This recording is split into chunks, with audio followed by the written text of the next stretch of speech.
కీర్తనలు 138వ కీర్తన.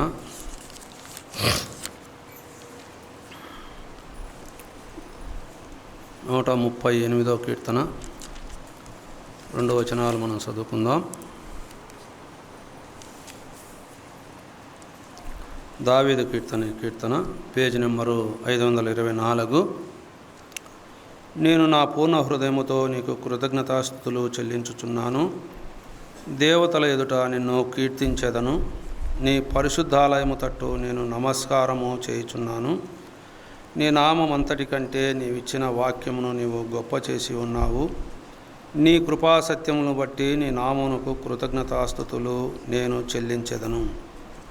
దేవుడు చదివిన లేఖనాలు మనందరి కొరకై దీవించి ఆశీర్వదించునుగాక. ప్రభునందు ప్రియులారా, ఈ కీర్తనలో దావీదు కీర్తనాకారుడు ప్రభువును పూర్ణ హృదయముతో కృతజ్ఞతాస్తుతులు చెల్లిస్తూ ఉన్నాడు. దేవతల ఎదుట నిన్ను కీర్తించెదను అన్నాడు. అంటే దైవవాక్యంలో ప్రభు నమ్మిన వారిని దేవదూతలు అని పిలువబడింది. అంటే దేవుని సన్నిధానములో ఒక రాజు, ఆ మహారాజు ఇశ్రాయేలు ప్రజలకు, యూదా జనాంగానికి ఒక రాజయుండి దేవుని పూర్ణ హృదయంతో ఆయన స్తుతిస్తూ ఉన్నాడు, కృతజ్ఞతాస్తుతులు చెల్లించుచూ ఉన్నాడు. ఎక్కడంటే దేవుని ఆలయములో అన్నాడు. నీ పరిశుద్ధ ఆలయము తట్టు నేను నమస్కారము చేయుచున్నాను. ఆయన వెళ్ళవేళలా కూడా దేవుని సన్నిధానాన్ని కలిగి ఉండేవాడు. 132వ కీర్తనలో ఆ మాట మనకు కనపడుతుంది. ఏం మాట అంటే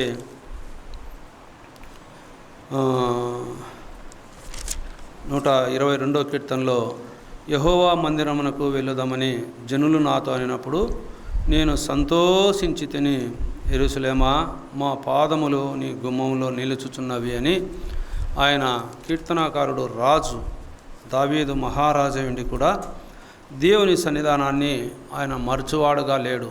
దేవుని సన్నిధానానికి వెళ్ళాలంటే సంతోషంతో వచ్చేవాడు. దేవుని సన్నిధానములో దేవుణ్ణి ఎలా స్తుతించేవాడంటే పూర్ణ హృదయముతో స్తుతించేవాడుగా ఉన్నాడు. అక్కడ మనం చూస్తే ఆయన సన్నిధానములో ఆయనకు నమస్కారం చేసేవాడుగా ఉన్నాడు. ఆయన అన్న మాట ఏమంటే, నీ నామం అంతటి కంటే నీవిచ్చిన వాక్యమును నీవు గొప్ప చేసి ఉన్నావు. నీ కృపాసత్యమును బట్టి నీ నామమునకు కృతజ్ఞతాస్తుతులు నేను చెల్లించెదను అన్నాడు. దేవుని నామానికన్నా దేవుని వాక్యాన్ని దేవుడు గొప్ప చేశాడు. ఫిలిప్పీలకు రాసిన పత్రికలో అక్కడ మనకు ఏం కనబడుతుంది? ఫిలిప్పీలకు రాసిన పత్రిక 2వ అధ్యాయంలో మనకేం కనబడుతుంది? అక్కడ చూడండి. 2వ అధ్యాయంలో 9-10 వచనాలు కలిసి ఉన్నాయి. అందుచేతను పరలోకమున్న వారిలో కానీ, భూమి మీద ఉన్నవారిలో కానీ, భూమి కింద ఉన్నవారిలో కానీ ప్రతి వాని మోకాలును యేసు నామమున వంగునట్లును, ప్రతి వాని నాలుకయు తండ్రి అయిన దేవుని మహిమార్థమై యేసు క్రీస్తు ప్రభు అని ఒప్పుకున్నట్లును, దేవుడు ఆయన్ను అధికముగా హెచ్చించి ప్రతి నామమునకును పైనామమును ఆయనకు అనుగ్రహించెను. ఇక్కడ ఎవరి గురించి చెప్పాడు? ప్రభు అయిన యేసు క్రీస్తుల వారి గురించి. ఆయన నామం ఎంత గొప్ప నామమో తెలియజేశాడు. భూలోకములో 3,000,000 దేవతలనే వారు కూడా ఆయన పాదాల చెంతబడి ఆయనకు నమస్కారం చేస్తున్నారు. అన్ని నామాల కన్నా పైనున్న నామం కలిగిన వాడు యేసుక్రీస్తు ప్రభు. ఆయన నామములో ప్రతి ఒక్కరు కూడా ఆయన నామాన్ని ఒప్పుకుంటున్నారు. ఆయన పాదాల చెంతపడి యేసుక్రీస్తు ప్రభు అని అందరూ కూడా ఆయన్ను ఆరాధిస్తూ ఉన్నారు. అంటే సృష్టిలో ఉన్న సమస్తము ఆయనది. ఆయన లేకుండా ఏది కలగలేదని కొలొస్సీలకు రాసిన పత్రికలో ఉన్నది. అటువంటి సృష్టికర్తన దేవుని ఎందుకు వారు స్తుతిస్తున్నారంటే, ఆయన సర్వలోక పాప పరిహారార్థమై ఈ భూలోకానికి తన్ను తాను తగ్గించుకున్న విధానం పై వచనాల్లో మనకుంది. పై వచనాల్లో సర్వలోక పాప నివారణ కొరకై ఆయన తన్ను తాను తగ్గించుకొని ఈ లోకంలో ఆయన మనుష్యుడిగా పుట్టి దాసుని స్వరూపాన్ని ధరించుకొని తను తానే రిక్తునిగా చేసుకొని ఆయన ఆకారముందు మనుషుడిగా కనపడి మరణం పొందినంతగనగా శిలువ మరణం పొందినంతగా విధేయత చూపిన వాడై తను తాను తగ్గించుకున్నాడు. కాబట్టి ఆయన నామము పరలోకములో భూలోకంలో హెచ్చించబడి ఉంది. ఆయన నామం భూమి ఆకాశమంతటా ఆయన నామం ప్రభావం కలిగి ఉంది. అన్ని నామముల కన్నా పైనున్న నామం కలిగిన వాడు ప్రభువైన యేసుక్రీస్తుల వారు. అందుకే అపోస్తులైన పౌలు ఈ నామమునే తప్ప ఏరొక నామమున రక్షణ పొందలేరు అని అపోస్తుల గ్రంథంలో 4వ అధ్యాయంలో రాయబడింది. ఈ నామమునే తప్ప ఏరొక నామమున రక్షణ కలగదు. అంటే ప్రభువైన యేసుక్రీస్తు నామానికి ఎంత గొప్ప ఆధిక్యత ఉందో చూడు. దేవుడు ఆయన్ను అధికముగా హెచ్చించి ప్రతి నామమునకు పైనామమును ఆయనకు అనుగ్రహించాడు.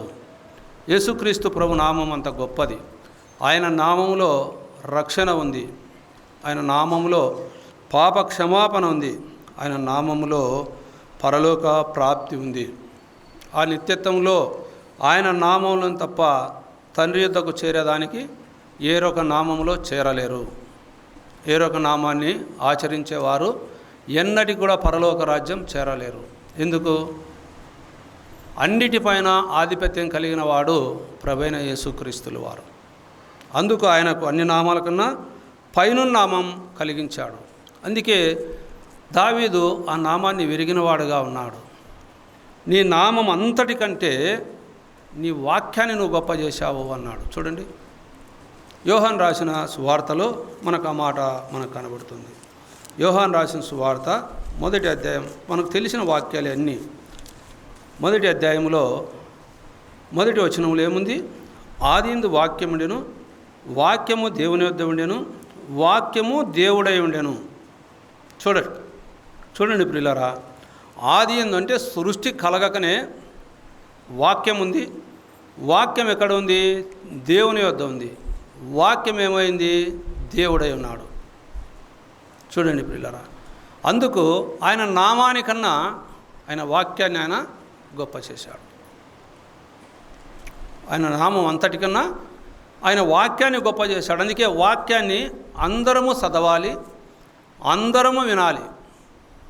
చదువుట వచ్చినప్పుడు చదవాలి, చదువుట రానప్పుడు వినాలి. వింటే ఏం కలుగుతుంది? విశ్వాసం కలుగుతుంది. వినుట వలన విశ్వాసం కలుగుతుంది. వినుట యేసు ప్రభు మాట వలన రక్షణ కలుగుతుంది. మాట ఏది? వాక్కు. ఇంతమంది వినపడాలంటే మైకు ఇప్పుడు మీకు వినపడుతుందే? అందరికీ వినపడుతుందే? ఇప్పుడు లేదు. అంటే వాక్ అంటే శబ్దం. ఇప్పుడు అందరికీ వినపడుతుంది. ఆ మాట వింటే విశ్వాసం కలుగుతుంది, రక్షణ కలుగుతుంది. అంటే దేవుడు ఏం చేశాడు? ఆయన నామానికి అంతటికన్నా ఆయన వాక్యాన్ని గొప్ప చేశాడు. ఆయన వాక్యానికి స్థానం ఇమ్మన్నాడు. అందుకే కీర్తనాకారుడు 1వ కీర్తనలో ఏం రాయించాడు? దుష్టుల ఆలోచన చొప్పున నడువక, పాపుల మార్గాన నిలువక, అపహాసకులు కూర్చుండు చోట మీరు కూర్చొనక, యెహోవా ధర్మశాస్త్రమును నందు ఆనందించుచు దానిని దివారాత్రములు ధ్యానించువాడు ధన్యుడు. వాడు నీటి కాలువల వేర నాటబడి తగిన కాలమందు ఫలమిచ్చు చెట్టు వలె ఆకు వాడక పచ్చగా ఉండును అన్నాడు. దేని విషయమై? ఎలా? ఆయన ధర్మశాస్త్రాన్ని చదువుటలో, ఆయన వాక్యాన్ని ధ్యానించుటలో, ఆయన వాక్యాన్ని వినుటలో. అందుకే కీర్తనాకారుడు ఆ కీర్తనలో ఆయన్ను పూర్ణ హృదయంతో స్తుతిస్తూ ఉన్నాడు. ఆయన వాక్యాన్ని గణపరుస్తున్నాడు. ఆయన నామం అంతటికన్నా ఆయన వాక్యము గొప్పది. ప్రభు అబ్రహాముతో మాట్లాడాడు. మాట్లాడినప్పుడు ఏమి వినపడింది ఆయనకు? అబ్రహాముకు దేవుని మాట వినపడింది. మాటకు లోబడ్డాడు, దేవునికి కాదు. దేవుని మాటకు లోబడ్డాడు, ఆయన వాక్యానికి లోబడ్డాడు. నీవు నీ దేశము నుండి నీ స్వదేశం నుండి, నీ ప్రజల యొద్ద నుండి నేను చూపించు దేశానికి రమ్మన్నాడు. అంతే, రమ్మన్నప్పుడు అబ్రహాము లోబడి ప్రభు మాట విని ఆయన మాట అంగీకరించి ఆయన నడిచాడు. యేసయ్య కూడా ఒక మాట అంటాడు. ఈ మాటకు అర్థం అక్కడ ఉంది, ఎందుకంటే అది మనం చదువుకొని మళ్ళీ వెళ్దాం. యేసయ్య గ్రంథంలో 42వ అధ్యాయంలో 21వ వచనంలో మాట రాయబడింది చూడండి. యెహోవా తన నీతిని బట్టి సంతోషము గలవాడై ఉపదేశ క్రమం ఒకటి ఘనపరిచి గొప్ప చేశాను. ఉపదేశం అంటే ఏమిటిది? దైవ వాక్యాన్ని ఉపదేశించడం అనేది. ఉపదేశాన్ని ఏం చేశాడు ఆయన? ఘనపరచాడంటే వాక్యాన్ని ఎంతగా ఘనపరుస్తున్నాడో యెషయా కూడా రాయించాడు ఆ మాట యెషయా గ్రంథములో. ఆ వాక్యాన్ని అబ్రహాము అంగీకరించడం ద్వారా అబ్రహాముకు ఆ వాక్య దర్శనం ద్వారా ఆయన దీవించబడ్డాడు, ఆశీర్వదింపబడ్డాడు. ఆయన విశ్వాసులకు తండ్రిగా ఆయన ఈ లోకములోనే కాకుండా ఈ లోకం వదిలినాక కూడా ఆయన కుడిపాశాన మనల్ని ఆసీనుడుగా చేసి ఉన్నాడని మనకు లూకా రాసిన సువార్త 16వ అధ్యాయంలో కనపడుతుంది. ఎందుకు? అక్కడ ధనవంతుడు దరిద్రుడైన లాజరు ఈ లోకాన్ని వదిలినప్పుడు ఎవరు రొమ్మున ఆనుకొని ఉన్నాడు? అబ్రహాం రొమ్మున ఆనుకొని ఉన్నాడు. ఆయనకంత ఆధిక్యత కలిగింది దేవుని మాట వినటం వలన, దేవుని వాక్యాన్ని ఘనపరచటం వలన. అందుకే దైవవాక్యము ఆయన నామానికన్నా ఆయన వాక్యం గొప్పగా చేయబడింది. ద్వితీయోపదేశ కాండంలో మోషేతో దేవుడు అంటాడు రెండోసారి మాట్లాడుతూ 8వ అధ్యాయంలో 3వ వచనంలో ఒక మాట అంటాడు చూడండి, 152 పేజీ నెంబరు. ఆహారం వలనే గాక యెహోవా సెలవిచ్చిన ప్రతి మాట వలన నరులు బ్రతుకుదురని నీకు తెలియజేయుటకు ఆయన నిన్ను అణచి నీకు ఆకలి కలగజేసి నీవే గాని నీ పితరులే గాని వెన్నుడరుగని మన్నాతో నిన్ను పోషించెను అన్నాడు. ఇక్కడ మనం చూస్తే ఆహారం వలన మనుషులు జీవించేవారు, అది మామూలే. ఈ భౌతిక శరీరము దేని గుండా జీవిస్తుంది? ఆహారం వలన జీవిస్తుంది. ఈ దేహంలో ఆహారం లేకపోతే, ఒక పూట 2 పూట్ల తినకపోతే ఈ దేహం ఏమవుతుందంటే నీరసిస్తుంది, అంటే సచ్చుబడిపోతుంది. అయితే ఇక్కడ దేవుడు అన్న మాట ఏమంటే, యెహోవా సెలవిచ్చిన ప్రతి మాట వలన నరులు బతుకుదురు. దేవుడిచ్చే ప్రతి మాట వలన నరులు బ్రతుకుతారు. ఆయన మాట అంగీకరిస్తే యేసు సువార్త నమ్ముడి అని సువార్త గురించి ఆయన తెలియజేస్తున్నాడు. యేసు క్రీస్తును గురించిన వార్త, ఆయన సువార్త నమ్మి మారు మనసు పొంది రక్షణ పొందుడి అని ఆయన సెలవిస్తున్నాడు. అంటే ఆయన మాట వింటే ఏముంది? రక్షణ ఉంది. ఆహారం వల్ల మానవుడు జీవిస్తాడు, కానీ ఆత్మీయమైన జీవితం కావాలి అంటే ఆయన మాట అంగీకరించాలి. ఆయన మాట అంగీకరించకపోతే ఆత్మీయమైన జీవితము ఎప్పుడు కూడా బ్రతకదు. ఆత్మీయమైన జీవితంలో మానవుడు ఏమవుతాడు? అగ్నిగుణానికి వెళ్ళిపోతాడు. బాహ్య పురుషుడు ఎప్పుడు కూడా మనం బాహ్య పురుషుని బలపరుచుకొని బాహ్య పురుషునితోనే మనం ఆలోచన చేస్తూ ఈ బాహ్య దేహములో మనము ముందుకు కొనసాగుతూ ఈ బాహ్య దేహాన్ని మనం దినదినం పెంపొందించుకుంటూ ఈ బాహ్య దేహానికి అవసరమైన సమస్తాన్ని సమకూర్చుకుంటూ మనం దినదినము వాటి గురించి ఆలోచన చేస్తున్నాం, కానీ దేవుని మాటను నిర్లక్ష్యం చేస్తున్నాం. దైవ మాటను మనము ఆలక్ష్యం చేస్తున్నాం. ఆంతర్య పురుషుడు కృషించిపోతున్నాడు. అపోస్తులైన పౌలైతే ఏమన్నాడు? కొరింథీయులకు రాసిన పత్రిక 4వ అధ్యాయంలో 16వ వచనంలో ఆయన ఏమంటాడు? బాహ్య పురుషుడు కృషించినను ఆంతర్య పురుషుడు దినదినము క్షేమాభివృద్ధి చెందుతూ ఉన్నాడు. అక్కడ ప్రార్థనా శక్తి ఉంది, ఆత్మీయమైన శక్తి ఉంది, దేవుని మాటలకు స్థానం ఉంది, దేవుని వాక్యానికి స్థానం ఉంది, సంఘ సవాసం ఉంది, సంఘములో ప్రతి ఒక్కరికి స్థానం ఉంది. అక్కడ ఏ కొరత లేదు. అయితే బాహ్య పురుషుని ఆయన ఏం చేసుకుంటున్నాడు? కృషించిపోతున్న ఆంతర్య పురుషుని బలపరుస్తున్నాడు. అయితే ఇప్పటి కాలాన్ని బట్టి మనం ఏం చేస్తున్నాం?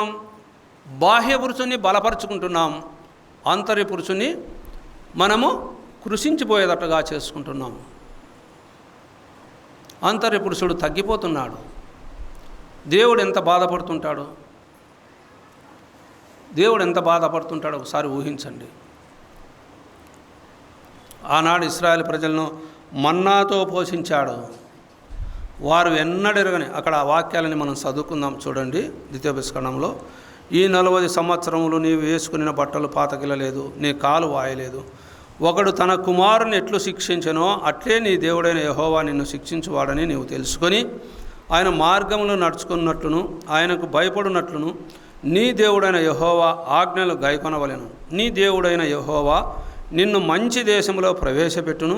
అది నీటి వాగులను, లోయల్లో నుండి, కొండలలో నుండి పారు ఊటలను, అగాధ జలములను గల దేశము. అది గోధుమలు, యవ్వలు, ద్రాక్ష చెట్లు, అంజూరపు చెట్లు, దానిమ్మ పండ్లను గల దేశము. ఒలివ నూనెయు తేనెయు గల దేశము. కరువు అనుకొనకుండా నీవు ఆహారము తిను దేశము. అందులో నీకు ఏ లోపము ఉండదు. అది ఇనుపరాళ్ళు గల దేశము. దాని కొండల్లో నీవు రాగి త్రవ్వి తీయవచ్చును. నీవు తిని తృప్తి పొంది నీ దేవుడైన యెహోవా నీకిచ్చిన మంచి దేశమును బట్టి ఆయనను స్తుతింపవలెను అన్నాడు. ఇశ్రాయేలు ప్రజలకు కనాను దేశానికి నడిపించడానికి ఆయన అబ్రహాము, ఇస్సాకు, యాకోబులతో చేసిన వాగ్దానాన్ని బట్టి ఆనాడు ఇశ్రాయేలు ప్రజలను ఐగుప్తు దేశం నుండి బయటికి నడిపించి వారిని కనాను దేశానికి నడిపించడానికి ఆయన ఎంతో తన కృపను ఆ ఇశ్రాయేలు ప్రజల మీద చూపుతూ వారిని కనాను దేశంలో మంచి పండ్లు పండించగలిగే ఆ మంచి ప్రదేశములో, అక్కడ ప్రతిదీ దొరికే ప్రదేశములో వారిని ఉంచాడు. అది మనం ఇప్పటికీ చూస్తున్నాం. ఇశ్రాయేలు ప్రజలు వారు ఇశ్రాయేలు దేశంలో చుట్టుపక్కల అరబు దేశాలు వారిని చుట్టుముడుతున్న ఒక్క దేశమే, అంటే జనాభా తక్కువ ఉన్న ఇశ్రాయేలు ప్రజలు ఆ దేశాలన్నిటి కూడా అడ్డుకుంటుంది. ఇందుకు దేవుని వాగ్దానం వారి పట్ల నెరవేర్చబడింది. దేవుని వాగ్దానం ఉంది వారి పట్ల దేవుని వాగ్దానం ఉంది కాబట్టే వారిని ఏమాత్రం కూడా చుట్టూనున్న దేశాలు ఏమాత్రం కూడా వారిని నాశనం చేయలేక వారే నాశనం అవుతున్నారు, కానీ వారిని మాత్రం ఏమాత్రం పెళ్ళగించలేకున్నారు. ఇశ్రాయేల్ దేశంలో నుంచి అన్ని దేశాలు కలుసుకొని అక్కడ 7 రకాల జాతులు మనకు చూపిస్తాడు దేవుడు. నిర్గమకాండములో మనకు 3వ అధ్యాయంలోనే పై వచనాల్లో మనం చదివితే వారు పెట్టిన మొర్రను విన్న దేవుడు, వారు పెట్టిన మొర్రను విని చూచిన దేవుడు, వారిని నడిపించడానికి దిగి వచ్చిన దేవుడుగా మనకు నిర్గమకాండం 3వ అధ్యాయంలో మనకు కనబడుతుంది. అయితే అక్కడ దిగి వచ్చి వారిని ఆ 7 జాతుల వారిని పారదోలి వారికి అక్కడ మంచి పంటలు పండగలిగే ప్రదేశము, అక్కడ రాగి తీయవచ్చును, నీవు తృప్తి పొంది అక్కడ నీ దేవుడైన యెహోవా నీకు ఇచ్చిన మంచి దేశమును బట్టి ఆయనను నువ్వు స్తుతించాలి అన్నాడు. నెహెమ్యా భలే బాధపడుతూ ప్రార్థన చేస్తాడు కదా వారి గురించి. చూడండి నెహెమ్యా గ్రంథంలో ఆ మాట మనకు కనపడుతుంది. ఎందుకంటే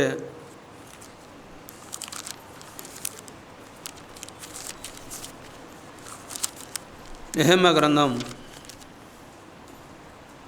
9వ అధ్యాయంలో చూడండి.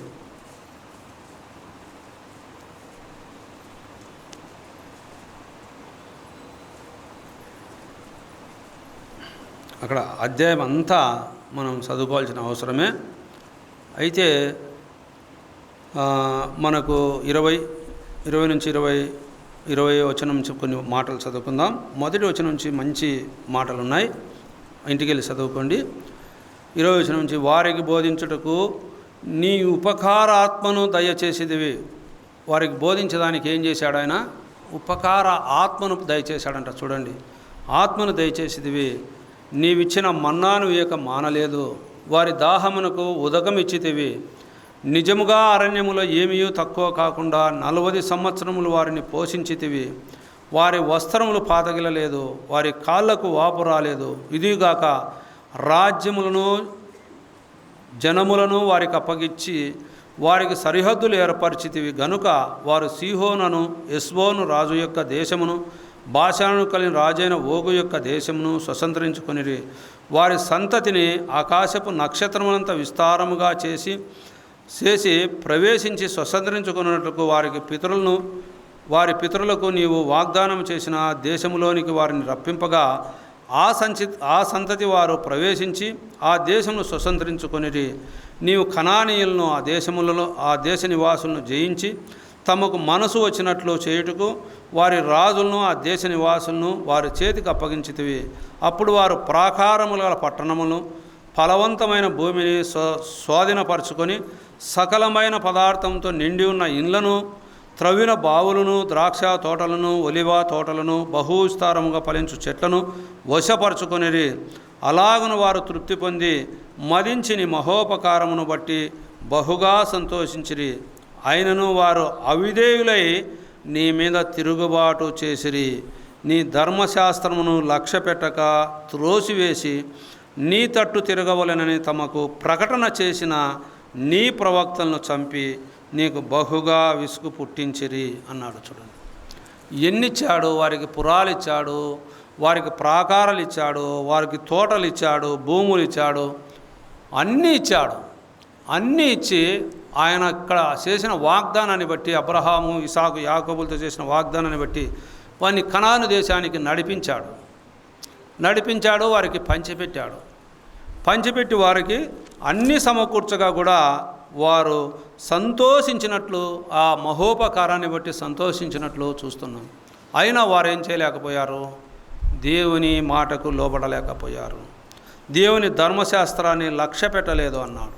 వారు నీ తట్టు తిరగలేదు అన్నారు. దేవుని వాక్యం, దేవుని ధర్మశాస్త్రం, దేవుని మాటను వారు లక్ష్య పెట్టలేకపోయినట్లు మనం చూస్తాం. వారినైతే కనాను దేశానికి దేవుడు నడిపించాడు.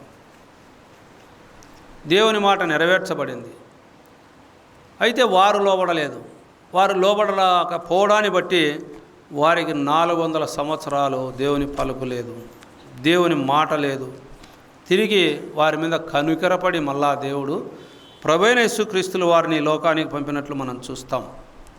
లోకములో సకల మానవాళి కూడా ఆనాడు ఆదికాండములో 6వ అధ్యాయంలో ఎలాగూ భూలోకమంతా పాపంతో చెడిపోయి ఉన్నదో దేవుడు చూసినప్పుడు, భూలోకమంతా పాపంతో ఎలా నిండి ఉన్నదో అలాగే సకల మానవాళి కూడా పాపంతో నింపబడినప్పుడు తిరిగి ప్రభువైన యేసుక్రీస్తులు వారు ఈ భూలోకానికి వచ్చాడు.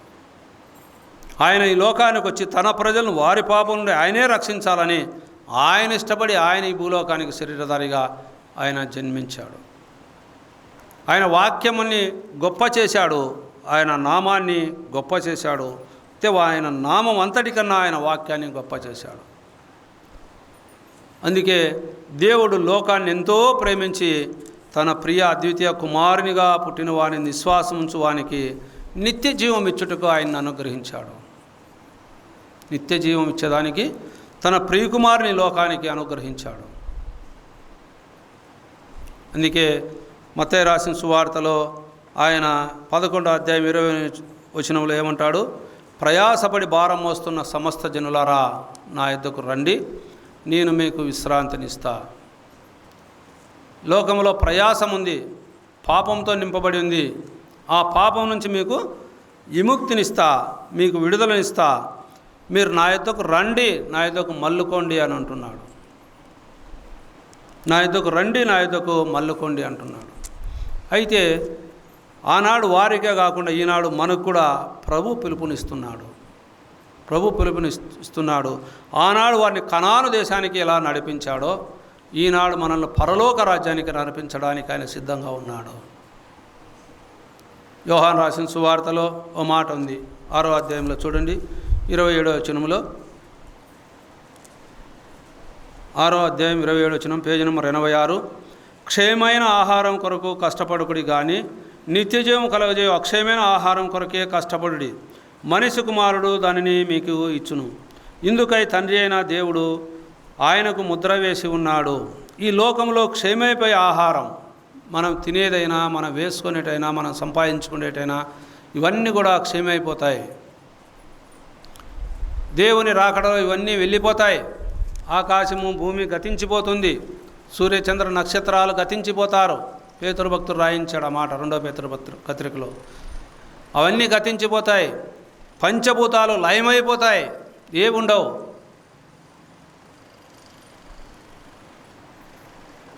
అందుకే ఈ లోకములో మనము క్షేమైపోయే ఆహారం కొరకు కష్టపడుతున్నాం, కానీ నిత్యజీవం కలగజేయు అక్షయమైన ఆహారం కొరకు కష్టపడలేదు.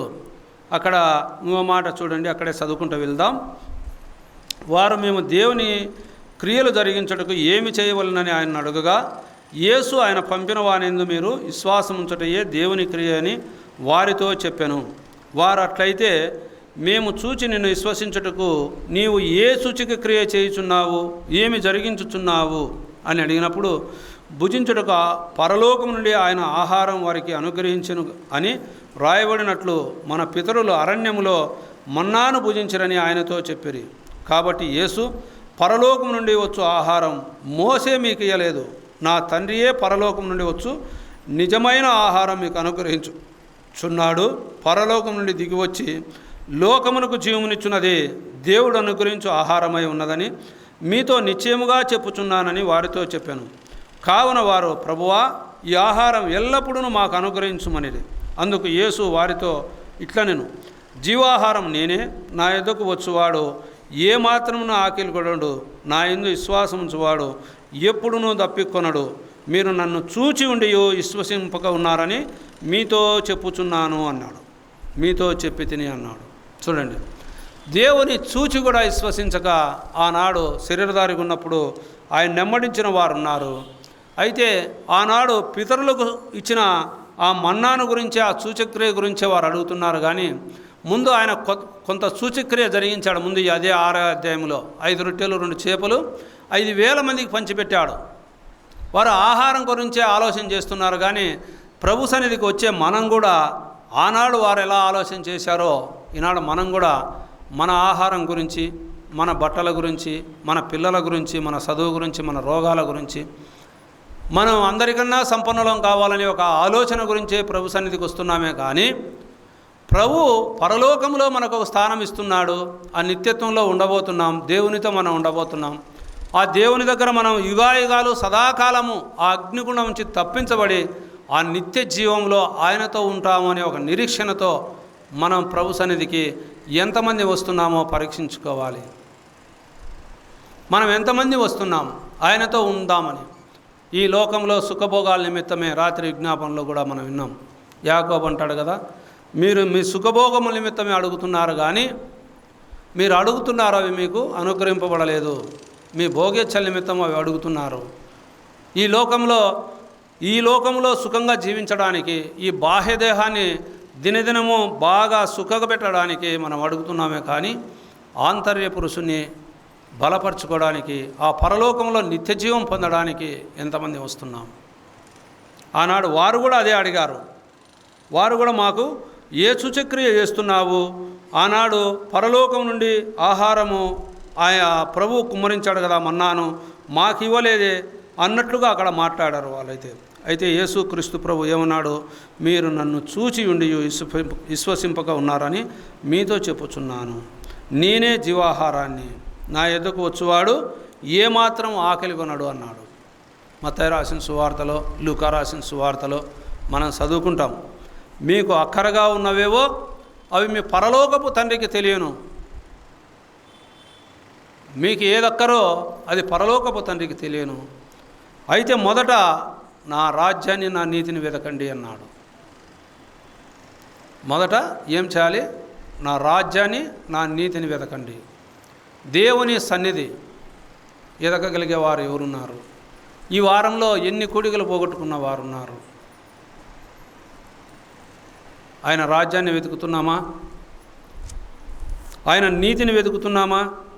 అందుకే ఆయన అన్నాడు, మీరు నన్ను చూచి ఉండి విశ్వసింపక ఉన్నారని మీతో చెప్పి తిని అని అన్నాడు. అక్కడ చూడండి 47వ వచనంలో, విశ్వసించువాడే నిత్య జీవం గలవాడు, జీవాహారము నేనే. ఎవరైతే ప్రభుని విశ్వసిస్తారో వారికి ఏముంది? నిత్య జీవం ఉంది. మీరు నన్ను చూసి విశ్వసింపకున్నారు, అయితే విశ్వసించువాడే నిత్య జీవం గలవాడు. మీ పితరులు అరణ్యములో మన్నాను తినను చనిపోయిరి, దీనిని తినువాడు చావకుండానట్లు పరలోకం నుండి దిగి వచ్చిన ఆహారం ఇదే, పరలోకం నుండి దిగి వచ్చిన జీవాహారము నేనే అన్నాడు యేసుక్రీస్తు ప్రభువారు. పరలోకం నుంచి దిగి వచ్చిన జీవాహారం నేనే. ఎవడైనను ఈ ఆహారం భుజించితేనే వాడెల్లప్పుడూ జీవించును. మరియు నేనిచ్చు ఆహారం లోకమునకు జీవం కొరకైన నా శరీరమే అని మీతో నిశ్చయముగా చెప్పుచున్నాను. ఆయన శరీరం గురించి ప్రత్యేకించి చెప్పాడు. నా రాజ్యాన్ని, నా నీతిని వెతకండి అనే మాటలో ఆయన సన్నిధిని వెతికే భాగ్యం ఎంతమందికి ఉంది? ఎన్ని ఆరాధనలు కొడుకలు పోగొట్టుకున్నారు. ఆయన బలలో చేయి వేయకుండా ఎన్ని ఆరాధనలు కోల్పోయారు. చూడండి ప్రియులారా, నేనిచ్చు ఆహారం లోకమునకు జీవము కొరకైన నా శరీరమే అన్నాడు యేసుక్రీస్తు ప్రభువారు. అక్కడ 54వ వచనం నుంచి చదివితే అక్కడ చూడండి, ఇంకా నా శరీరం తిని నా రక్తం త్రాగవాడే నిత్య జీవం గలవాడు, అంత్యదినము నేను వానిని లేపుదును. నా శరీరం నిజమైన ఆహారమును, నా రక్తం నిజమైన పానమునై ఉన్నది. నా శరీరము తిని నా రక్తం త్రాగువాడు నా యందును నేను వాని యందును నిలిచి ఉందము. జీవము గల తండ్రి నన్ను పంపెను గనుక నేను తండ్రి మూలముగా జీవించుచున్నట్లే నన్ను తినువాడును నా మూలముగా జీవించును. ఇదే పరలోకం నుండి దిగి వచ్చిన ఆహారం. పితరులు మన్నాను తినియు చనిపోయినట్లు కాదు, ఈ ఆహారం తినువాడు ఎల్లప్పుడూ జీవించునని నిశ్చయముగా మీతో చెప్పుచున్నాను అన్నాడు. ఆనాడు ఇశ్రాయేలు ప్రజలు మన్నాను తిన్నారు. దేవదూతలు తినే మన్నా అని మనకు కీర్తనాకారు 78వ కీర్తనలో రాయబడింది. దేవదూతలు తినే మన్నా ఈ భూలోకంలో ఇశ్రాయేలు ప్రజలు తిన్నారు. పరలోకంలో దేవదూతలు తినే మన్నాను భూలోకంలో ఇశ్రాయేలు ప్రజలు తిన్నారు. అయినా వారు తిన్నా కూడా వారు మరణించారు. వారు ఎందుకు మరణించారో కొరింథీయులకు రాసిన మొదటి పత్రిక 10వ అధ్యాయంలో రాయబడింది. అక్కడ వారు ఎందుకు మరణించారు చూడండి. అక్కడ చూస్తే 10వ అధ్యాయంలో మొదటి నుంచి చదువుకుంటే, సహోదరులారా, ఈ సంగతి మీకు తెలియకుండా నాకు ఇష్టం లేదు. అదేమనగా మన పితరులందరూ మేఘం కింద నుండిరి, వారందరూ సముద్రంలో నడిచిపోయిరి, అందరూ మోసేను బట్టి మేఘములోను సముద్రంలోను బాప్తిసం పొందిరి, అందరూ ఆత్మ సంబంధమైన ఒకే ఆహారమును భుజించిరి, అందరూ ఆత్మ సంబంధమైన ఒకే పానీయమును పానము చేసిరి, ఏలైనగా తమ్మును వెంబడించిన ఆత్మ సంబంధమైన బండలోని త్రాగిరి, ఆ బండ క్రీస్తే. అయితే వారిలో ఎక్కువ మంది దేవునికి ఇష్టలుగా ఉండకపోయిరి గనుక అరణ్యములో సంహరింపబడిరి. అందరూ బాప్తిసం పొందాం, అందరం బలలో పాలు పంపులు పొందుతున్నాం. అందరూ అక్కడ ఆ పాత నిబంధన గ్రంథంలో ఇశ్రాయేలు ప్రజలు వారు సముద్రములోను వారు మేఘము కిందను వారు బాప్తిసం పొందినట్లు ఇక్కడ చూస్తున్నాం. ఆత్మ సంబంధమైన ఆహారం వారు భుజించినట్లు చూస్తున్నాం. అయితే ఎక్కువ మంది ఏం చేయలేకపోయారు? దేవునికి ఇష్టలుగా జీవించలేకపోయారు, దేవుని మాటకు లోబడలేకపోయారు. అందుకు వారు ఏమైపోయారు? సంహరింపబడ్డారు. ఆ కాలంలో 6 లక్షల కాల్బలాన్ని మోసే ద్వారా ఎర్ర సముద్రంలో నుంచి బయటికి నడిపిస్తే 6 లక్షల కాల్బలములో 2 మాత్రమే కనాను దేశంలో పూర్వీకులు వెళ్ళారు. యెహోషువ, కాలేబు. వారు 2 మాత్రమే కనాను దేశంలో ప్రవేశించగలిగారు. కొదమాటలంతా ఎక్కడ పోయారు? తర్వాత వారి సంతతి వారు చేరారులేండి. వారి వంశాన్ని బట్టి ఆయన పంచిపెట్టబడ్డారు. అయితే దేవుడు ఎర్ర సముద్రం నుంచి నడిపించిన 6 లక్షల కాల్బలం ఏమైపోయారు? రాలిపోయారు, సంహరింపబడ్డారు. అయితే మన ప్రభు మనకు పరలోకం ఇస్తానంటున్నాడు, ఆ నిత్యత్వంలో స్థానం ఇస్తా అంటున్నాడు, ఆ పరలోక భాగ్యాన్ని మనకు దయచేస్తానంటున్నాడు. అక్కడ నాతో పాటు మిమ్మల్ని కూర్చుండబెట్టుకుంటానంటాడు. ఎఫెసీ రాసిన పత్రిక చూడండి, ప్రభువుకు ఇచ్చిన ఆధిక్యతను అక్కడ రాయించాడు. ఎఫెసీలకు రాసిన పత్రిక 1వ అధ్యాయంలో 20-21 మనం చదువుకుంటే, ఆయన బలాతిశయము చేత క్రీస్తును మృతుల్లో నుండి లేపి సమస్తమైన ఆధిపత్యము కంటేను, అధికారము కంటేను, శక్తి కంటేను, ప్రభుత్వం కంటేను ఈ యుగమునందు మాత్రమే గాక రాబో యుగమునందును పేరు పొందిన ప్రతి నామము కంటేను ఎంతో హెచ్చుగా పరలోకమునందు ఆయనను తన కుడిపాశమున కూర్చుండబెట్టుకొని ఉన్నాడు. చూడండి, యేసుక్రీస్తు ప్రభుకు ఎంత ఆధిక్యత ఉందో. అన్ని నామాల కన్నా గొప్ప నామం కలిగిన వాడు ఆయన. ఈ యుగమునందు మాత్రం కాక రాబో యుగమునందును కూడా ఆయన పేరు పొందిన ప్రతి నామం కంటే గొప్ప నామం పొందినవాడు. ఆయన్ను దేవుడు తన కుడిపాశాన కూర్చొనిపెట్టుకున్నాడు. మనల్ని ఎక్కడ కూర్చోబెట్టుకున్నాడు? 2వ అధ్యాయంలో చూస్తే అక్కడ చూడండి, 7వ వచనంలో పక్క పేజీలో, క్రీస్తు యేసునందు మనల్ని ఆయనతో కూడా లేపి పరలోకముందు ఆయనతో కూడా కూర్చుండబెట్టుకొనెను. మీరు విశ్వాసం ద్వారా కృపచేతనే రక్షించబడి ఉన్నారు, కానీ ఇది మీ వలన కలిగినది కాదు. ఎప్పుడైతే దేవుని విశ్వాసం ఉంచుతామో రక్షించబడతాము. ఆయనతో మనల్ని కూడా బ్రతికించాడు. ఆయన ఎక్కడున్నాడో అక్కడ మనల్ని కూడా కూర్చుండబెట్టుకున్నాడు. ఆనాడు ఇశ్రాయేలు ప్రజలను కనాను దేశానికి నడిపించడానికి ఆయన మాట ఇచ్చాడు అబ్రహాముకు. 15వ అధ్యాయంలో చదువుకుంటాం ఆదికాండంలో. ఇశ్రాయేలు ప్రజలు 400 సంవత్సరాలు వాళ్ళు శ్రమల పాలవుతారని 15వ అధ్యాయంలో రాయబడింది. తరువాత వారిని 400 సంవత్సరాల తరువాత వారిని జ్ఞాపకం చేసుకొని బయట నడిపిస్తాననే మాట కూడా అక్కడ ఉంది. అక్కడ 18వ వచనం చదువుకుంటే వారికి 7 జాతుల వారిని దూరపరిచి ఆ దేశాన్ని వారికి ఇస్తానన్నాడు. ఇచ్చాడు కూడా. ఆయన వాగ్దానం ఇచ్చాడు. వాగ్దానం ఇచ్చినవాడు నమ్మదగిన దేవుడు. ఆయన మాట తప్పని వాడు. వారిని కనాను దేశానికి నడిపించాడు. మనల్ని ఎక్కడికి నడిపించాలనుకుంటున్నాడు? పరలోకానికి నడిపించాలనుకుంటున్నాడు. ఆ అత్యున్నత సింహాసనం మీద ఆయన ఆసీనుడై ఉండగా ఆ సింహాసనం మందు మనల్ని కూడా ఆయనతో పాటు కూర్చుండబెట్టడానికి ఆయన సిద్ధంగా ఉన్నాడు. ఆ పరలోకంలో అనేక స్థలాలు నేను సిద్ధపరచడానికే వెళ్తున్నాను. నేను వెళ్ళు మార్గం మీకు తెలియను. నేనే మార్గం, నేనే సత్యం, నేనే జీవం అన్నాడు. నా ద్వారా తప్ప మీరు తండ్రి యొద్దకు ఎవరు కూడా రాలేరు అన్నాడు. దేవుని ద్వారానే తప్ప పరలోక రాజ్యానికి ఎవరము చేరలేం. ఏ నామమున చేరలేం. ఈ కొడుకులు ఇంకా ప్రభుని అంగీకరించకుండా ఉంటే మీరు ఏ నామాలు పూజిస్తున్నారో మాకైతే తెలియదు, కానీ ఆ నామములో పరలోక రాజ్యము లేదు. ఎందుకంటే ఆ సృష్టికర్త దేవుడు ఆయన ఈ భూలోకానికి పరిశుద్ధుడుగా వచ్చి మానవాళి పాపాన్ని తొలగించినవాడు. మానవ పాపము కొరకై ఆయన దిగి వచ్చినవాడు. ఆ మానవుని పాపాన్ని తీసివేయటకే ఆయన ప్రత్యక్షమైన వాడు. భూలోకంలో ఆయనకు మాత్రమే పాపాలు క్షమించడానికి అధికారం కలిగిన వాడు. అందుకే ఆయన అత్యున్నత సింహాసనమందు ఆయన కూర్చుండబెట్టుకున్నాడు. ఆయన యొద్ద మనల్ని కూర్చుండబెట్టుకున్నాడు. ఆయన యొద్ద కూర్చోవాలని మనకు ఆలోచన ఎంత మటుకు మనకుంది. ఆనాడు ఇశ్రాయేలు ప్రజలు ఈ లోక ఆహారం కొరకు వారు ఎంతో ప్రయాసపడ్డారు. వాటితో తృప్తి పొందారు. దేవుని మరచువారయ్యారు. లాస్ట్కు న్యాయాధిపతుల గ్రంథంలో పూర్వీకుల గురించి మాట్లాడితే న్యాయాధిపతుల గ్రంథంలో ఆ దేవుడెవరో మేము ఎరగమన్నారు. ఆఖరికి మతించి ఇశ్రాయేలు ప్రజలు కనాను దేశానికి నడిపించి వారికి అన్నీ పంచిపెట్టాడు. ఆస్తులు ఇచ్చాడు, పురాలు ఇచ్చాడు, తోటలు ఇచ్చాడు, పండ్లు ఇచ్చాడు, ఫలాలు ఇచ్చాడు, అన్నీ ఇచ్చాడు. అయితే వారికి అక్కడ ఎక్కువ మంది దేవునికి ఇష్టంగా జీవించక వారు రాలిపోయినట్లు మనం చూస్తున్నాం.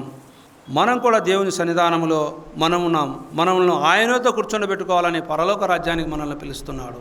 వారిని కనాను దేశానికి పిలిచాడు, మనల్ని పరలోక రాజ్యానికి పిలుస్తున్నాడు.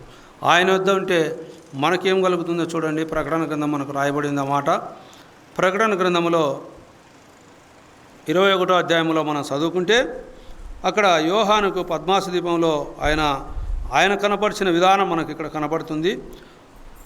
అంతటా నేను కొత్త ఆకాశమును కొత్త భూమిని చూచి తిని, మొదటి ఆకాశమును మొదటి భూమి గతించిపోయాను, సముద్రమును ఇంకను లేదు. మరియు నేను నూతనమైన యెరూషలేమును ఆ పరిశుద్ధ పట్టణము తన భర్త కొరకు అలంకరింపబడిన పెళ్లి కుమార్తె వలె సిద్ధపడి పరలోకమందున్న దేవుని యొద్ద నుండి దిగివచ్చుట చూచితిని. అప్పుడు ఇదిగో దేవుని నివాసము మనుషులతో కూడా ఉన్నది. ఆయన వారితో కాపురముండను, వారు ఆయన ప్రజలే ఉందురు. దేవుడు తానే వారి దేవుడై ఉండి వారికి తోడై ఉండును. ఆయన వారి కన్నుల ప్రతి బాష్పబిందును తుడిచివేయును.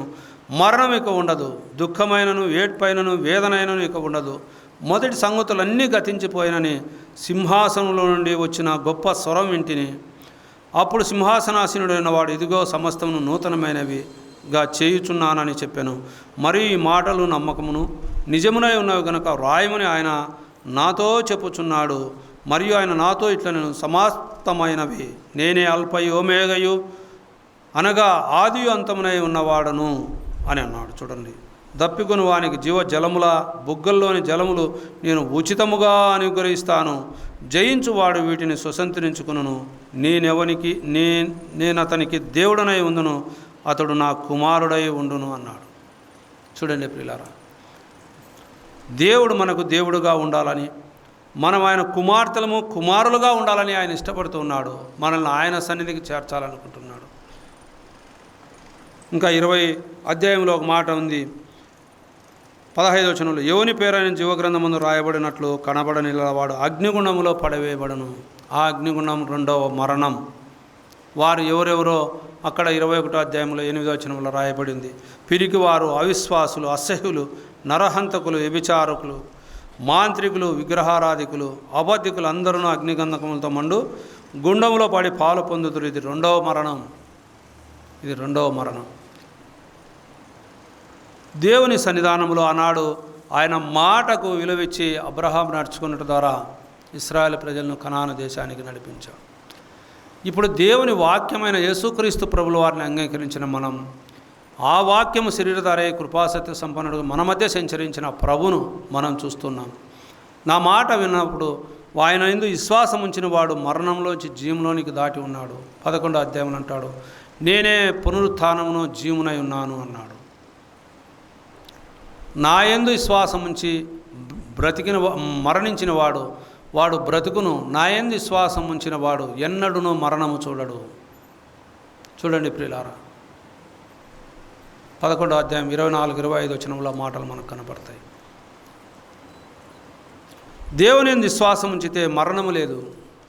ఈ లోక మరణం కాదు, ఈ దేహంలో ఉన్న ఆత్మకు మరణము లేదు. ఆ ఆత్మకు కలిగే మరణాన్ని ప్రభువైన యేసుక్రీస్తుల వారు తొలగించాడు. ఆ పరలోకము నుంచి ఆ ప్రభు దిగివచ్చి మానవుని పాపాన్ని తొలగించాడు. పాపంలో జీతం మరణం. ఆ మరణం నిత్య నరకాగ్నమైనగా ఆ పాపాన్ని ప్రభువైన యేసుక్రీస్తుల వారు ఆయన దేహం పైన పొంది మానవాళికి పాపక్షమాపణ కలిగించాడు. ఎవరైతే ఆయన యందు విశ్వాసం ఉంచుతారో వారికి మరణం లేదు. ఆయన యందు విశ్వాసం ఉంచి ఈ లోకంలో జీవించి మరణించిన వారు తిరిగి బ్రతుకుతారు. విశ్వాసం ఉంచిన వారికి మరణం లేదు. అది గ్రహించి ప్రభువును అంగీకరించి ఆత్మరక్షణ పొందితే పరలోక రాజ్యం ఉంది, ఆ నిత్యత్వంలో స్థానం ఉంది. అన్నిటికీ పైన అధిపతిగా ఉన్నవాడు ప్రభువైన యేసుక్రీస్తుల వారు. ఆయన వాక్యాన్ని ఆయన గొప్ప చేశాడు. ఆ మాటకు మనం లోబడాలి, ఆ ఆజ్ఞకు లోబడాలి. ఆనాడు ఇశ్రాయేలు ప్రజలు దేవుని మాటలు విన్నారు కానీ, దేవుని ఇచ్చిన ఆశీర్వాదం పొందారు కానీ వారు లోబడలేక అనేక సార్లు ఈ 10 మార్లు నన్ను విసిగించారని అంటాడు. అక్కడ చూస్తే మనకు నిర్గమకాండంలో కనబడుతుంది. 10 మార్లు వాళ్ళు నన్ను విసిగించారు. 32-33 అధ్యాయంలో మాట కనబడుతుంది. వారు నన్ను విసిగించారు, నేను వారిని ఇంతటితో తుడిచిపెట్టి వేసి నీ సంతానాన్ని అభివృద్ధి చేస్తానంటే, అయ్యా వద్దయ్యా, నీకు చెడ్డ పేరు వస్తుందయ్యా, కావాలంటే నా పేరు నీ జీవనం నుంచి తొలగించని మోసే ప్రార్థన చేస్తాడు. యేసుక్రీస్తు ప్రభుల వారు కూడా ఆయన సన్నిధానానికి మనల్ని చేర్చాలని ఆయన ఇంకా తండ్రి కుడిపాసన మనకు విజ్ఞాపన చేస్తూ ఉన్నాడు. మనం చేసే అతిక్రమాల గురించి ఆయన ప్రార్థన చేస్తున్నాడు దేవుని యొద్ద. ఇంకా మనం ఆయన మాట వినక ఉంటే మనం ఏమవుతామో ఒకసారి ఊహించుకొని, మన ఆంతర్య పురుషుని ఆనాడు ఇశ్రాయేలు ప్రజలు వారు ఈ లోక బాహ్యమైన ఆహారం కొరకు వారు ప్రయాసపడ్డారు కానీ మనకు ఇచ్చేది జీవాహారం, ఆ అక్షయమైనది, అది వాడబారనిది, అది ఆ దేవుని యొద్ద మనకు నిత్యము కలిగేది ఆ జీవ వృక్ష ఫలాలు ఆయన ఇస్తానంటున్నాడు. ఆ జీవవృక్ష ఫలాల యుద్ధ మనకు స్థానం ఇస్తానంటున్నాడు. నిత్యము ఇంకా ఆయన సన్నిధిలో ఉండాలని ఆయన ఇష్టపడుతున్నాడు. ఇంకా మీకు ఇష్టం కలిగి ఉంటే, ఇంకా ఇందులో దేవుని ఎరుగక, దేవుని మాటలు వినక, ఏదో ప్రభు సన్నిధికి వచ్చి ప్రభువా ప్రభువా అంటూ వెళ్ళిపోతే పరలోక రాజ్యం చేరరు. ఆ ప్రభునందు విశ్వాసం ఉంచి ఆయన మాటకు లోబడి ఆత్మరక్షణ పొంది దేవుని సన్నిధానంలో దేవునితో ఉండాలని ప్రేమపూర్వకంగా మీకు మనవి చేస్తూ ఈ మాటలు ఇంతటితో ముగిస్తున్నాను. దేవుడు మాటలు దీవించు.